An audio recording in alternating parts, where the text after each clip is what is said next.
report ng PNP at ng PIDEA na ikaw ang tumatanggap ng pera para kay Secretary De Lima? Yung tinatanggap kong pera, yun lang po yung kay Kerwin. Pero yung tumatanggap ko ng pera na sa mga nagpapa-promote, ayun, wala pong. So alam mo na yung tinanggap mo kay Kerwin ay galing sa droga? Noong una, hindi pa po. Kailan mo nalaman ito? Ito lang mga huling paglalakad namin, pagkikita namin ni Kerwin. Kailan yon? Noong napanood ko na po sa TV na siya pala si Kerwin na ano. Pero hindi na kayo nagkita ni Kerwin nun, di ba? Nung Hindi. nagkita kayo nung there were 5 times in 2014 if you would be believed.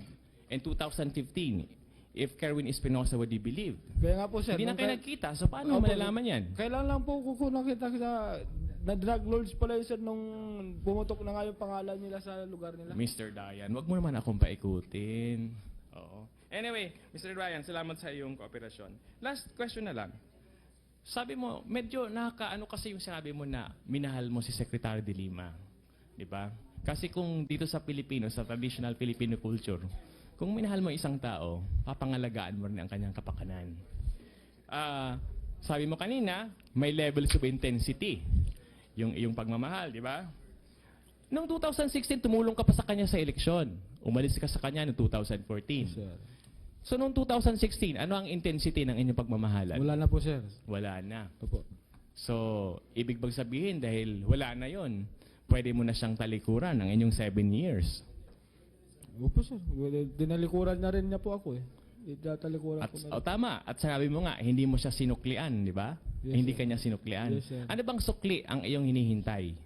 Yung tulad ng pagmamahal ko sa kanya sana. So would I take it as true na yung sukli ay pera? Kasi noong Ay. 2007, sabi mo binigyan ka ng 2 billion para sa bahay. Hindi po ako ganun sir. Oh, ano palang sukli ang hinihintay mo? Yung mahalin din niya po ako. Hindi yung bigyan niya ako ng yung suklad ako ng pera. Eh kung wala na nga kayo, bakit kanya mahamahalin? Kaya nga po wala na po kami. Kaya hindi na ko lang siya minahal. Ganun ba? So kaya ngayon, kaya tinawag mo siyang sinungaling dahil hindi mo na siya mahal. Ganun ba yun? Yes sir. Salamat. Last question ko, Mr. Dayan. Natutunan ko po kasi sa criminal law, flight is always evidence of guilt. Kung wala naman po palang dahilan masyado, bakit ka tumakas nung unang pinatawag ka ng Kongreso? May tinatago ka ba? Wala po sir.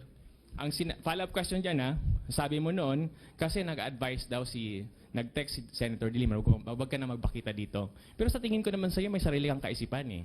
Ibig sabihin, pag sinabi ni Secretary De Lima na lumundag ka sa apoy, lulundag ka sa apoy. Hindi naman po. Depende naman po. Thank you, Mr. Dayan. Hopefully, the Filipino people would really agree with you. Although, this representation cannot. Salamat po. Thank you. We now recognize Congressman Malapitan.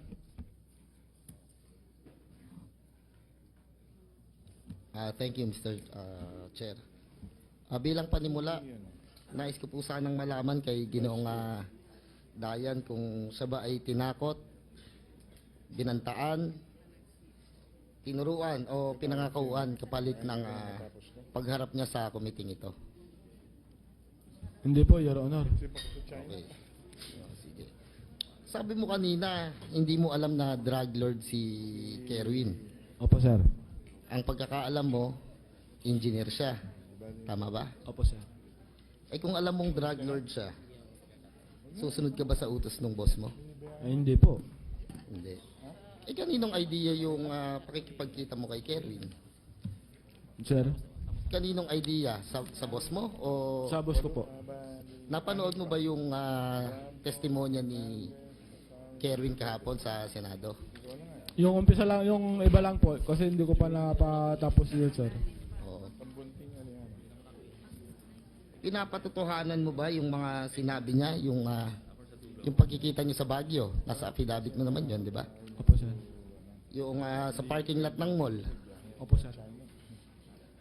Eh anong masasabi mo at pinabubulaanan lahat ito ni Senadora De Lima? Hindi ko po alam sa kanya sir kung anong ano niya. pero ito'y pinaninindigan mong totoong na nangyari. Opo. Kung dumating ang pagkakataon, no, itong pagdinig na to umabot hanggang korte, nakahanda ka bang tumistigo? Opo, sir. No, sige po. Yun lang po, Mr. Chair. Thank you. Thank you. May we now recognize Congressman Bravo. Thank you, Mr. Chairman. Magandang hapon, Ronnie. Magandang hapon, sir. Ronnie, balikan ko lang yung sa affidavit mo, paragraph number 10. Ang sinasabi mo rito,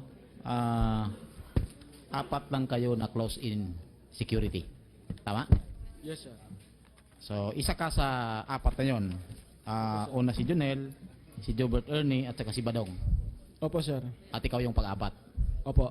Anong pagkaintindi mo ng close-in security? Ano ang kanyang ginagawa sa kanyang boss? Kung halimbawa may lakad si ma'am, siya ang unang-unang kasama ni ma'am. Yung parang, ikaw magdala dito, sama ka sa akin. Parang gano'n, sir. Bakit kailangan lagi kang kasama? Dahil security nga po, sir. Kailangan proteksyonan mo siya. Tama? Opo. At dapat hindi mo siya hiwalayan, lalong-lalo na sa may pagkakataong mapanganib ang kanyang papasukin. Opo. Tama? Opo. Subalit, by the way, umpisa 2010, na kung saan nasa GOJ ng si Secretary de Lima, nabanggit po sa yung affidavit na sumasama ka papunta ng National Bilibid Prison. Tama? Tama po. Mga ilang beses kang sumama sa kanya?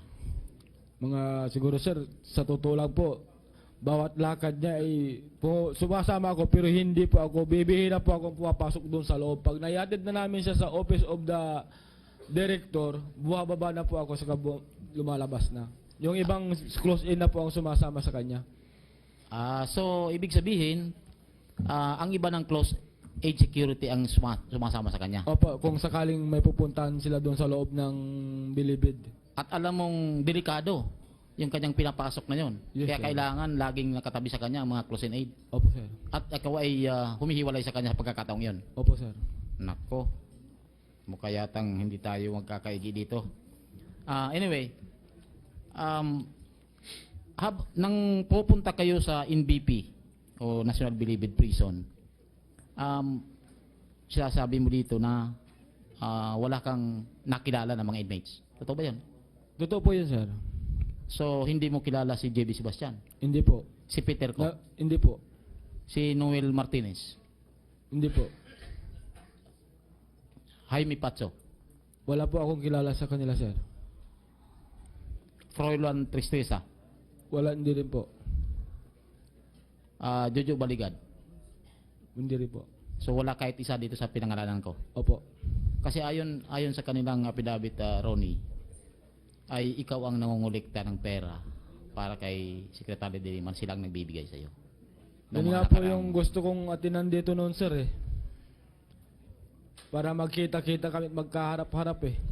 Kaso nga lang, nauna yung takot ko, kaya nagtago na lang ako. At iniwanan mo sa ere ang iyong minamahal sa buhay. Yes. Sa pagkakataong yun, mahal mo pa siya. Wala na akong natitirang pagmamahal sa kanya, sir. Di, nung panahon na nagkaroon ng pagpasok doon sa Bilibid na kung saan sinasamahan mo pa siya, naroon pa yung pagmamahal mo sa kanya. Nung nagtatrabaho po ko sa kanya, sir. Oh, nang sinasamahan mo siya hindi lang bilang close aid security. Opo, sir, pero yun nga ang isa po na lagi namin pinag-aawayan yung pagbilibid na po kasi ang lakad, sir. Bibihira akong nagko-close in na sa kanya o sumasama sa loob. Ako na lang ang personal nagda-drive sa kanya. At saka doon nag-umpisa sa sinasabi mo na doon kayo nagkaroon ng away. Opo, sir. Dahil hindi ka na sinasama pag sa Bilibid ang pinupuntahan. Opo. Sa loob mismo ng opisina. Diyan po siya nagagalit na ikaw ang close in ko, chief security. Bakit ikaw ang sabi niya?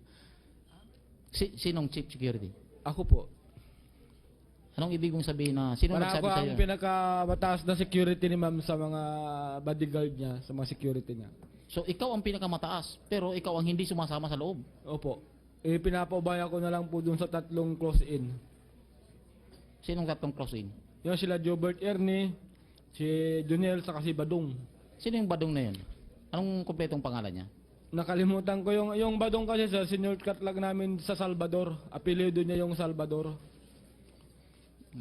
Joseph Salvador. Joseph Salvador. Yes sir. Okay. So, lahat kayo na close-in security, nag-uusap-usap kayo sa proseso kung Parang paano ganun. pangangalagaan yung boss. Parang ganun po Tama. sir. Opo sir. At pag mayroong nagliban, automatic mayroong papalit. May papalit opo. At sa inyong apat lang umiikot. Opo sir. Mr. Chairman,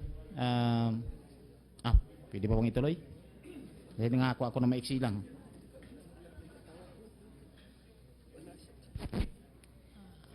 Mr. Chairman, may pangako po ako sa Yes, Your Mr. Honor. Chairman na maiksi lang yung aking pagtatanong, so I'll end my interpolation. I'll yield to the next interpolator. So, si...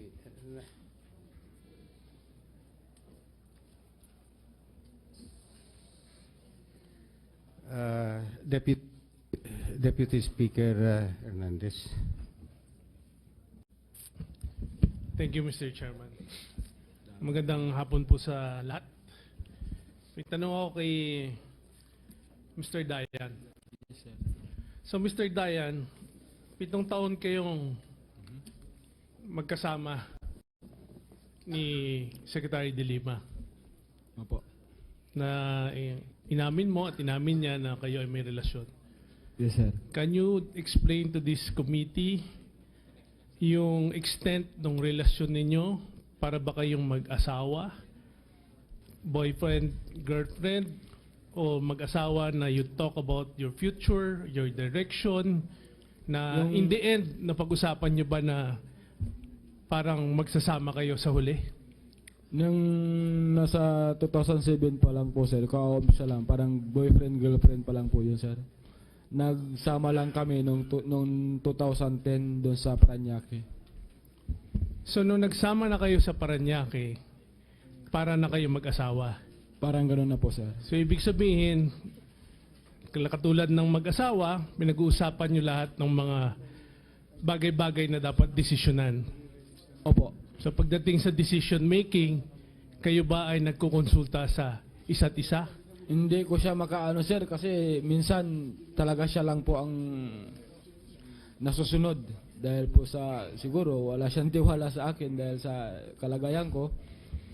So ibig mo sabihin, no amount of influence, wala kang influensya sa mga desisyon ni Secretary ganun po. De Lima? Parang gano'n po.